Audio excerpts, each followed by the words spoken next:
Salut tout le monde, c'est Simon, je vous retrouve pour une nouvelle vidéo. On va partir sur les compétitions européennes, hein, comme indiqué. On va partir sur la LDC, la Ligue Europa Conférence. Un petit pronostic sur les 6 matchs. Du coup, maintenant, c'est les demi-finales. On arrive au terme de la saison. Donc voilà, ça devient serré. Les matchs de LDC, ça ressemble à ça. Bayern, Real, Dortmund, Paris. Pas mal, pas trop mal, mais bon, pour moi, les deux meilleures équipes européennes ne sont plus présentes, clairement. Que ce soit City et l'Inter, je pense que le Real, ils arrivent quand même après. De toute façon, on a bien vu que le Real, cette saison, ils mettent un bus et ils prennent en contre-attaque. Franchement, ils font pas rêver quand même, mine de rien. Moi, ça me manque un peu le Real d'Ozil et Di Maria. Franchement, ils étaient bien plus plaisants à regarder. Que là, vraiment, c'est pas terrible, hein, cette saison. Le match contre City, vraiment, ils doivent se faire éliminer tous les jours. Il y a De Bruyne qui loupe une frappe à un moment donné du but à 1 là, qui passe juste au-dessus de la transversale. Il est tout seul au point de pénalty, il doit la mettre 100 fois. Après, voilà, City, ils ont vraiment eu énormément de possession. Ils ont voulu jouer un peu comme au handball, malheureusement. Ils ont vraiment manqué. Enfin, ils ont eu du mal à trouver des espaces, sachant que le Real, ils étaient vraiment les 11 dans leur surface. C'était vraiment, pour moi, c'était catastrophique, hein, le match du Real. Et tout simplement, le Real en Ligue des Champions cette saison, tous les matchs, ils ont été pas bons. Donc, je sais pas vraiment c'est quoi leur vrai niveau. Je pense que vraiment ils vont faire ça jusqu'au bout maintenant, hein. Mettre des buts et prendre en contre-attaque, que ça soit contre le Bayern, parce que le Bayern, on sait très bien que ça va être un jeu énormément de possession. Contre Paris, hein, en finale, je pense que ça va être exactement la même chose.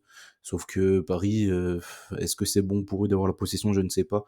Quand t'as des joueurs comme Dembélé, Barcola et Mbappé, c'est mieux de pas trop avoir la balle quand même, hein, mine de rien. Donc voilà, compliqué pour ce premier match en tout cas, le Bayern contre le Real. Je suis parti sur un BTTS ici. Je suis parti sur le fait que les deux équipes marquent. Je pense que le Bayern, franchement, ils vont avoir beaucoup la possession du ballon. Le Real, de toute façon, en transition rapide, ils sont excellents. Ça va jouer sur Bellingham qui va distribuer les ballons.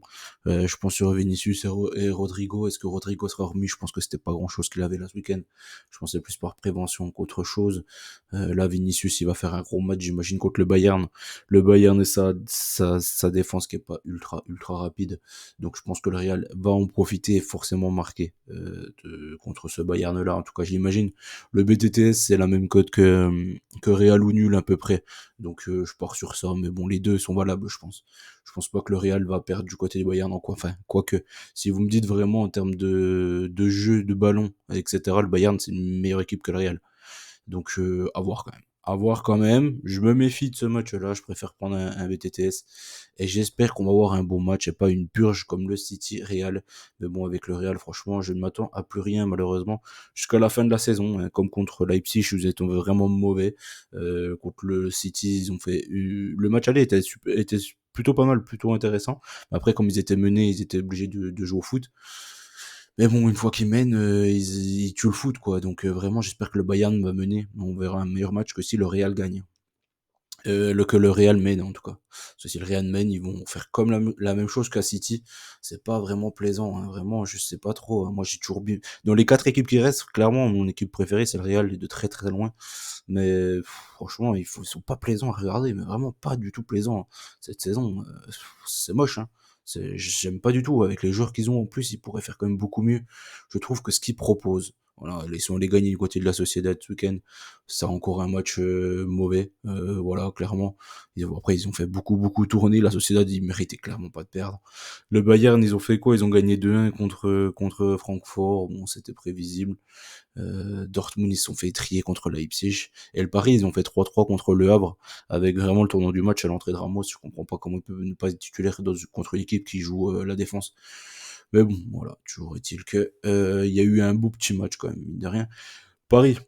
Paris, du coup, quand éliminé le Barça, Dortmund qui a éliminé l'Atlético. Après, vraiment, l'Atlético ont eu les occasions, clairement, au match retour de tuer le match. Mais bon, ils ont quand même Morata avec ses pieds carrés. Lui, je comprends pas comment il peut faire la carrière qu'il fait. Vraiment, je le trouve vraiment mauvais. Il a toujours été nul. Je comprends pas comment il a pu aller dans tous ces grands clubs. C'est vraiment incroyable pour moi. C'est une énigme pour moi. Je comprends pas ça. Et du coup, Dortmund, ils peuvent embêter Paris surtout sur les coups de pied arrêtés. Paris, c'est vraiment là où ils excellent vraiment pas. C'est les corners défensifs et les coups francs. Et puis, je pense que Sancho, il peut faire mal à Hakimi, clairement. Adeyemi aussi peut faire du mal à cette défense de Paris. Cette défense de Paris qui encaisse beaucoup, beaucoup de buts quand même. Après, franchement, sur l'aller-retour, clairement, Paris va passer. Après, sur le match aller, je sais pas trop. Après, on va dire que je sous-estimais tout Dortmund, mais bon, quand je vois Süle qui fait 150 kilos en défense centrale, Hummels qui est certainement blessé, donc ça va être certainement Schlotterbeck. Hummels s'est un peu blessé hier contre Leipzig, il faudra voir s'il sera là ou pas. Ça va être Hummels, Schlotterbeck. Schlotterbeck, franchement, dans le placement, c'est difficile de faire plus compliqué que lui. Et, euh, et celui-là, il fait 150 kilos, je suis désolé, mais Barcola, Mbappé et Dembélé, ils doivent s'amuser de ce type de défenseur, clairement. Donc pour moi, il n'y a pas trop de doute hein, ici. Je suis parti sur un BTTS, parce que je pense que Dortmund va marquer. Encore une fois, j'ai repris le même bet. Mais je pense que Paris, clairement, sur l'aller-retour, ils vont passer. Après, à l'aller, est-ce qu'ils vont gagner? À voir, à voir. Certainement, franchement, certainement, ça ne me surprendrait pas que Paris l'emporte déjà du côté de Dortmund. Après, c'est la Ligue Europa. La Ligue Europa, du coup, on aura la Roma qui recevra Leverkusen, Marseille qui recevra l'Atalanta. Je pense que les Marseillais, ça va être compliqué. Ça va être très très compliqué. Je pense que les chances de passer, ça doit être du 80 à 20, un truc comme ça pour l'Atalanta. Je vois pas trop d'autres issues au fait que le fait que l'Atalanta passe. La seule chose qui pourrait être pas mal, c'est qu'ils prennent de l'avance sur le match aller Marseille, mais j'ai du mal à y croire quand même. J'ai quand même du mal à y croire. Je trouve que l'Atalanta, ils ont vraiment un beau jeu, un jeu de transition rapide, encore une fois. C'est vraiment ça qui performe cette saison, clairement. Que ce soit Leverkusen, c'est à peu près le même style de jeu, même s'ils ont beaucoup plus de possession. Ils vont très très vite vers l'avant, quoi. En 3 passes, ils sont devant le but. L'Atalanta, c'est un peu pareil. Il y a Skamaka qui marche sur l'eau actuellement, qui met que des bangers. J'ai du mal à y croire pour Marseille, vraiment, j'ai très très beaucoup de mal à y croire.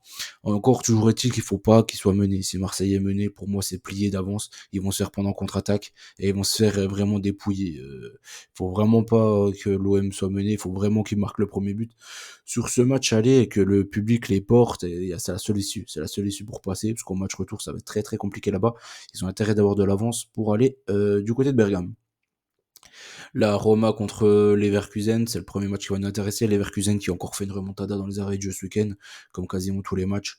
La Roma, franchement, je les trouve plutôt bon, hein, moi, depuis le retour de De Rossi. Ok, ils ont fait une mauvaise perf contre Bologne, mais bon, franchement, est-ce qu'ils...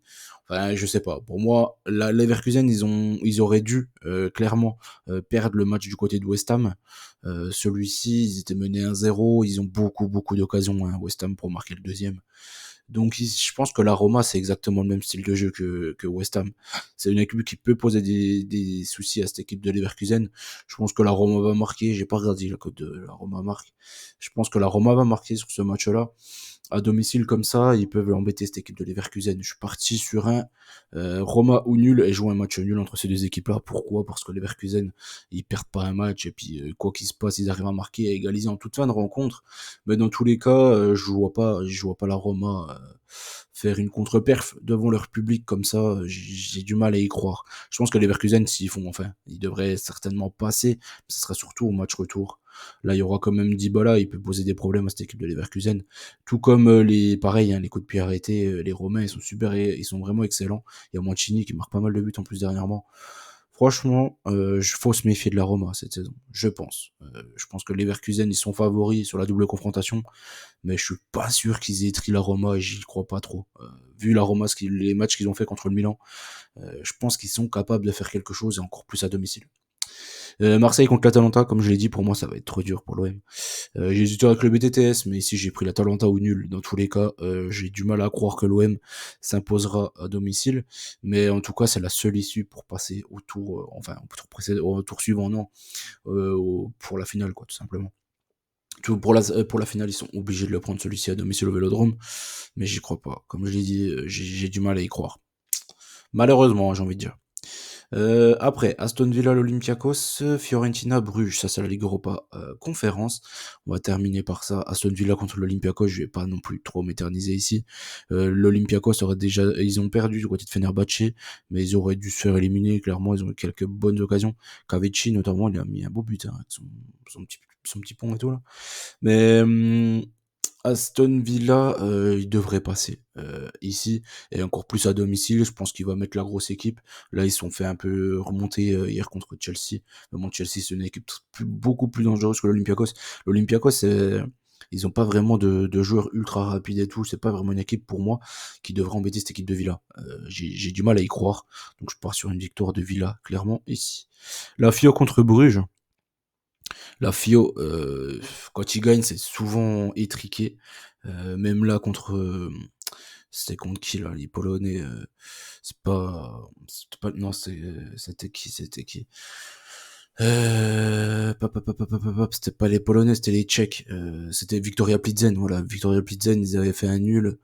Ils avaient fait un nul, ils sont passés en prolongation. Je pense que ça va être des matchs étriqués. Club de Bruges, ils sont en pleine bourre en ce moment.